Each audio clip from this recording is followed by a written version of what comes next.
Hi everyone, it's Pete here. Now, if you watched my review of the Tamiya Aqroshot, you may remember that I was saying about the back wheels which sort of fall off eventually, and the problem was this axle part here with the drive cup on, and it would always start bending there where the threaded part meets the main part and eventually break off. Now I've got a theory which I've tested a fair bit about how to solve this problem, so I'll just show you what it is. Okay, so with the kit as standard you get this plastic hex and you get the little bar through there that stops it from going round, and that goes on there.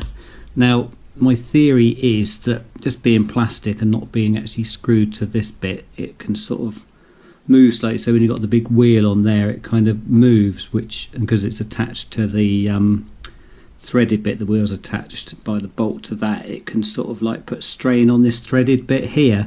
So my theory is if you get metal hex that's actually screwed to the thicker part of this axle here, then it will put more of the load onto the thicker part and not the threaded part.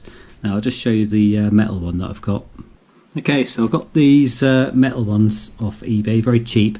I did have a bit of trouble with getting the screw in without stripping the head. I've ended up getting these slot screws instead of the hex ones that came with it, because the hex ones seem to strip too easily. And also you could probably do with a longer one. This is a 4mm screw, which is the same as came with it, but you could probably do with a bit more to get the threads there.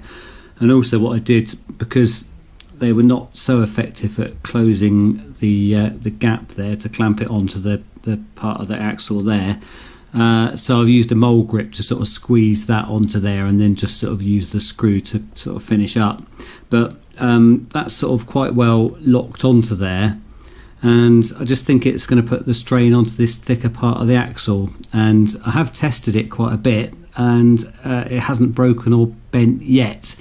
Now if you're looking on eBay for the sizes, this one is 5mm, which is the depth of it there, which is the same as the one in the kit, but it's also got a 5mm hole, which it should say in the description somewhere. So yeah, it's just 5 and 5, this one, which fits this one. But obviously you measure what it is you've got already and get the equivalent one.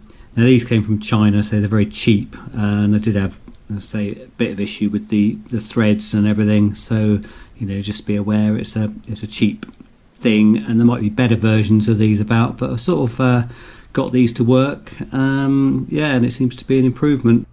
Now if you sort of mole grip this shut, and it's a bit difficult to get it down onto the lower part of the axle there, what you can do is just get it on as much as you can. You've got the little bar through the back there, and then just get the wheel nut, don't put the wheel on yet, and just tighten that onto there,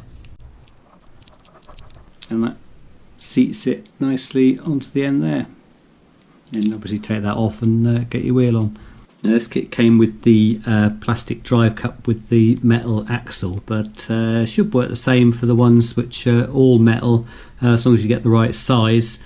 Like I say, I can't guarantee that it's going to fix the problem 100%, but so far it seems to be pretty good. So yeah, I'm sticking with that for now. So anyway, thanks for watching. I'll see you next time.